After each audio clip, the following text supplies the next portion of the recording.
আগের ব্লগে তোমাদের দেখিয়েছিলাম ক্যামেলিয়াকে আইবুড়ো ভাত যেদিন দিয়েছি সেদিন সকালে নয় 11টার সময় ও টিফিনটা যখন খেয়েছিল সেই ভিডিওটা আগেই তোমাদের সঙ্গে শেয়ার করেছি।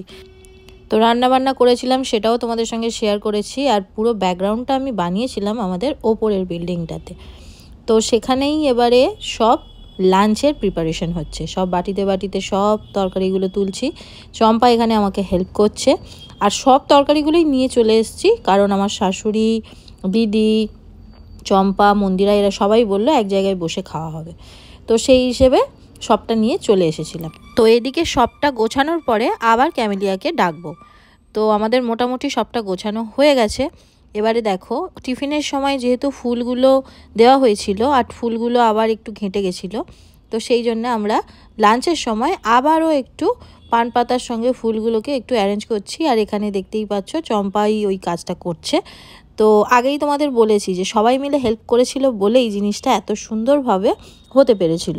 যেহেতু সব রান্না আমি প্রায় একাই করেছি, তাই চম্পারা আমাকে কেউ নিচু হতে দিচ্ছিল না যাতে না আমার ব্যাক পেন হয়। তো সেই জন্য সবটাই আমি দাঁড়িয়ে দেখেছি, কিন্তু ওরাই পুরোটা করেছে। এবারে দেখো প্রদীপটা চম্পাকে বললাম জ্বালিয়ে দিতে।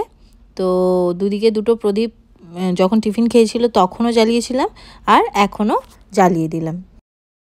তো সব কিছু রেডি করে মন্দিরাকে বলেছিলাম ওকে নিয়ে আসতে, আর আমি এখান থেকে ওকে ধরে নিলাম। আর দেখতেই পেলে পিছনে মাও আছে, তো আশীর্বাদও ওকে করেছিল মা, বাট সেই ক্লিপিংগুলো নেওয়া নেই। তো এখানে এসে ও আবারও খুব খুশি হয়েছে।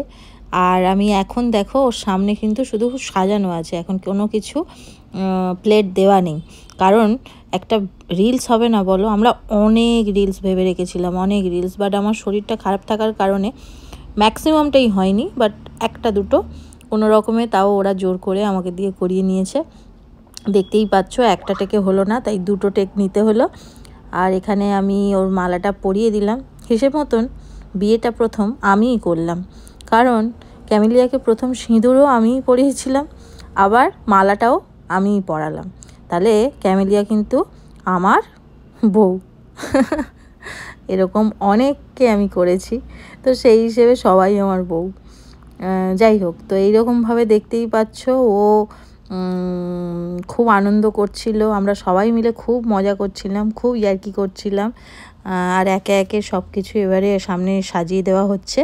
এই যে বারবার ক্যামেরার সামনে আমি হাত দেখাচ্ছি, এটা রিলসের কারণেই বারবার করতে হচ্ছিল, কারণ রিমোর কিছুতেই পছন্দ হচ্ছিল না। তো যাই হোক, এখানে কিন্তু বেশ রীতিমতন ঠান্ডা ঠান্ডা ওয়েদারই ছিল, বাট ক্যামেলিয়া এমনিতেই প্রচণ্ড ঘামে। তো সেই হিসেবে ও প্রচণ্ড ঘাম ছিল, তাই একটু ফ্যানের ব্যবস্থাও করে দেওয়া হলো। আর এখানে দেখতেই পাচ্ছ মন্দিরার ছেলে, এখন না মন্দিরার ছেলের আর আমার মিমোর ওদের দুজনের খুব মিল হয়েছে, সেই হিসেবে এখন আর সমস্যা হয় না। আর এখানে রিমো তো চম্পার পেছনে লাগবেই। আর এখানে মা আর আমি সব বাটিতে করে গুছিয়ে দিচ্ছি, কারণ মা নিচে বসে খেতে পারবে না, আর এখানে তো চেয়ার টেবিলের ব্যবস্থা নেই। তো সেই হিসেবে মারটা আমি সবটা গুছিয়ে দিচ্ছি, মা নিচে গিয়ে খাবে। আর এদের তো ফটো তোলা আর শেষ হচ্ছে না।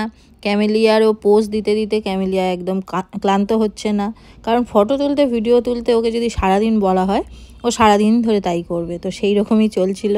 এখান থেকে রিমোকেও বলেছিল একটু একটু করে ক্লিপিং নিতে, তো রিমো একটু নিয়েছিল। যথেষ্ট ঘাম ছিল ও, কিন্তু ওয়েদারটা অনেকটাই ভালো ছিল, বাট ওর প্রচণ্ড ঘাম এমনিতেই হয়, তো সেই হিসেবেই ঘাম ছিল।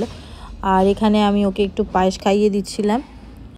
চম্পা আর মন্দিরা ওরাও একটু করে পায়েস খাইয়ে দিয়েছে, এবং তারপরে ক্যামেলিয়া বলল যে না আপনারাও মানে সবাই একসঙ্গে বসে যাব, সবাই একসঙ্গে খাবো। তো ওকে গুছিয়ে দিয়েই আমরাও সবাই মিলে একসঙ্গে বসে পড়েছিলাম। শরীর খারাপ থাকার কারণে আমি বিকেলের কোনো ক্লিপিং আর নিতে পারিনি, মানে রিমো নেয়নি। তো সেই হিসেবে আর বিকেলের যে স্ন্যাক্স পার্টি আমাদের যেগুলো হয়েছিল সেগুলোর কিছু তোমাদের সঙ্গে শেয়ার করতে পারবো না।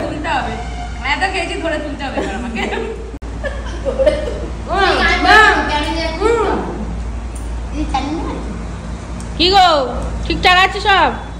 রান্না ঠিক আছে? খুব ভালো হয়েছে, খুব ভালো হয়েছে রান্না, ঠিক আছে। বিকেলের কোনো কিছু না থাকলেও মানে ভিডিও কিছু ফটো ছিল যেগুলো আমি এই ভিডিও শেষে অ্যাটাচ করে দিলাম। তো চলো আজকের ব্লগটা এখানেই এন্ড করছি। যদি কিছু ভালো লাগে লাইক করো, কমেন্ট করে জানিও কেমন লাগলো। নেক্সট ব্লগে আবার তোমাদের সঙ্গে দেখা হচ্ছে। টাটা।